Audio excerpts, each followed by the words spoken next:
हाय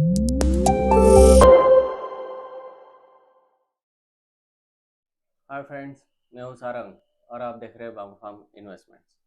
तो फ्रेंड्स, हमने पिछले वीडियो में देखा कि पॉलिटिकल इवेंट्स का, जियोग्राफिकल इवेंट्स का मार्केट पे कैसे कैसे इम्पैक्ट होता है। इस वीडियो में हम देखेंगे कि पॉलिटिकल इवेंट्स का मार्केट पे कैसे कैसे इम्पैक्ट होता है। तो जब पॉलिटिकल इवेंट की बात करते हैं तब जो बड़ी बात जो सामने आती है वो आती है इलेक्शन की। इलेक्शन ये नॉर्मली बड़ा पॉलिटिकल इवेंट कंसिडर किया जाता है और इसकी वजह से मार्केट में बहुत सारी उथल पथल भी होती है। और जब हम इलेक्शन की बात करते हैं तो पिछले कुछ सालों में हमने रैलीज भी देखी है। तो ये इलेक्शन रैलीज जो है वो क्यों आती है मार्केट में? तो ये आती है जनरली कि स्ट्रक्चरल रिफॉर्म्स जो है इकोनॉमी में, वो स्ट्रक्चरल रिफॉर्म्स ये स्ट्रांगली होते हैं, फर्मली होते हैं। इसकी वजह से ये रैली देखने मिलती है। पॉलिटिकल पार्टी जब इलेक्शन में कुछ कमिट करती है तो वो मोस्टली कंजम्पशन कमिट करती है।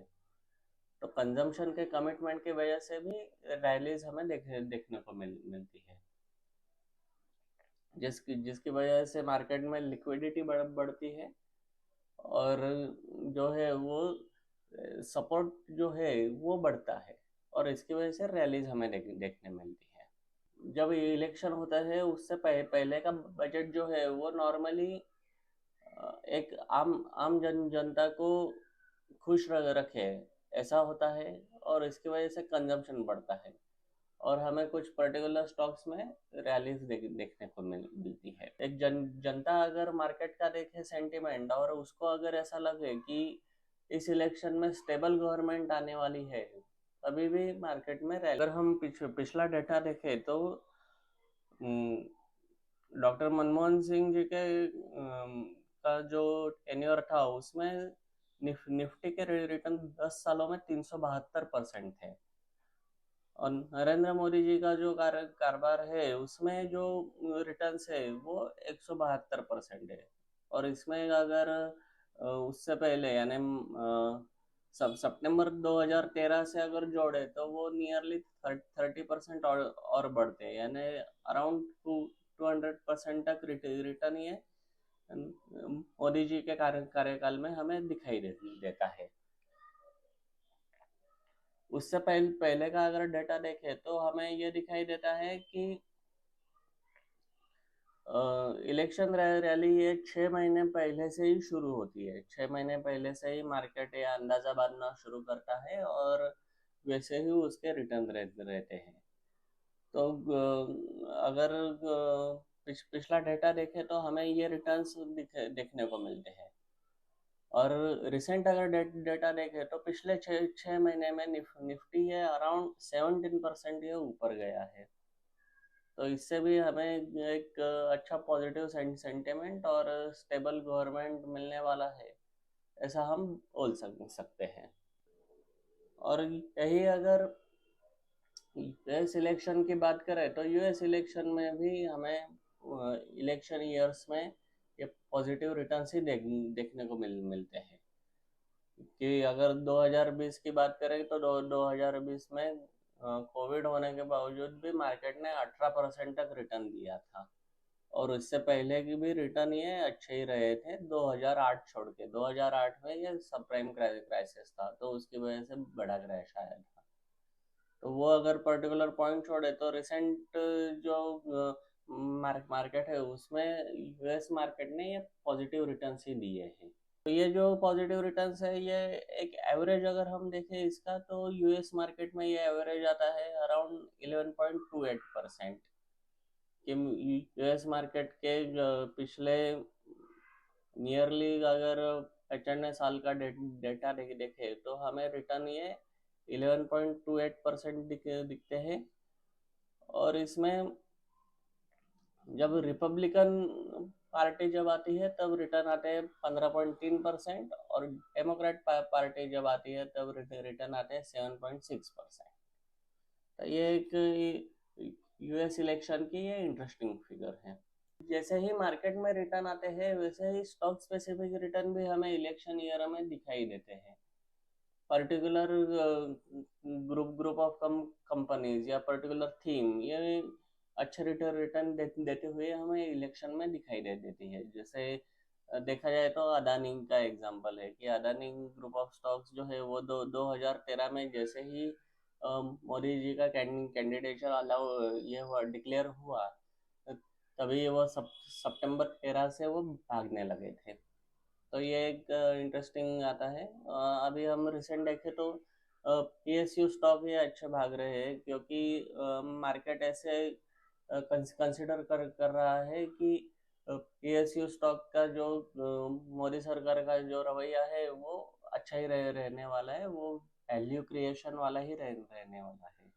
तो इसकी वजह से पीएसयू स्टॉक से पिछले बहुत से दिनों में हमने भागते हुए देखे।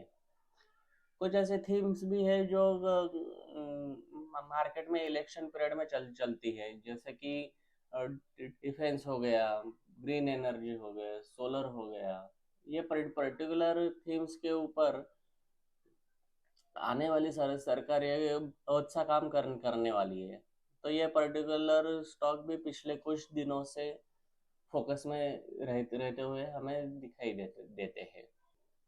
लेकिन जैसे ही ये पॉजिटिव साइड है, उसकी एक रिस्की साइड भी रहती है। वो रिस्क हमें क्या क्या दिखाई देते हैं इस इलेक्शन रैली के पीरियड में।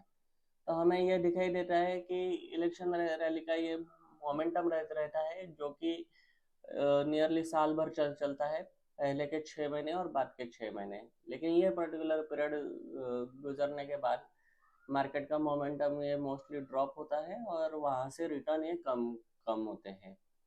अभी ऐसा बोला जा रहा है कि अभी करंट सिचुएशन में जो है वो स्टेबल सरकार आने वाली है, ये नियरली निश्चित है, वो होने ही वाला है। तो स्टॉक के प्राइसेस जो है, स्टॉक के भाव जो है वो ऑलरेडी बढ़ चुके हैं।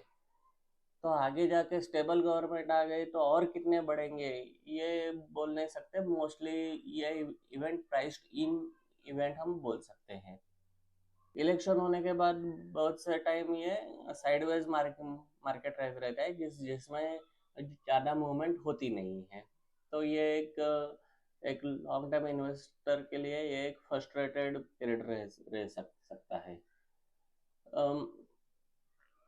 अगर थोड़ी भी निगेटिव न्यूज़ आई तो मार्केट ये स्ट्रांगली रिएक्ट हो सकते हैं निगेटिव साइड को। जैसे 2004 में जैसे ही कम्युनिस्ट लोग आए थे मार्केट सरकार के सपोर्ट में, तब मार्केट स्ट्रांगली रिएक्ट होकर निगेटिव साइड को गिरा था। अभी करंट सिनेरियो में अगर हम देखें तो इंडियन गवर्नमेंट या स्टेबल रहने वाली है, ये निश्चित है। तो इंडियन मार्केट ये ऑलरेडी अप है। यूएस मार्केट एक अगले 6 महीने में यूएस ये इलेक्शन के लिए जा रहा है। तो वो वहाँ से भी यूएस मार्केट ये अब ही रहेगा, ऐसा एक अंदाजा या अंदाजा जाता है। ये पर्टिकुलर हम फिगर देखें तो इंडियन सेंसेक्स में हमें दिखाई देता है कि हर एक इलेक्शन में ये रिटर्न ये अच्छे ही रहे हैं, पर्टिकुलर पीरियड छोड़ के। एक 2000 का इलेक्शन है, वहाँ ये रिटर्न हमें कम कम दिख रहे हैं 2 साल बाद। बाकी नॉर्मली हर वक्त हमें रिटर्न ये ऊपर ही दिखे हैं। तो पिछले 2 वीडियो में हमने जियो पॉलिटिकल इवेंट देखे, तो इसका कंक्लूजन हम यही निकालेंगे कि इन्वेस्टर को ऐसे सिचुएशन में अलर्ट रहना चाहिए, लेकिन अपना जो रेगुलर इन्वेस्टमेंट प्लान है उसमें कुछ भी बदलाव नहीं करने हैं। लेकिन अगर कुछ एक्स्ट्रा ऑर्डिनरी सिचुएशन आती है और मार्केट अगर नीचे जाता है, तो ऐसे केस में उसका फायदा उठाने के लिए हम तैयार रहे, ये भी एक थोड़ा हम एक्सपेक्ट कर सकते हैं। तो चैनल को लाइक शेयर सब्सक्राइब कीजिए। Happy investing.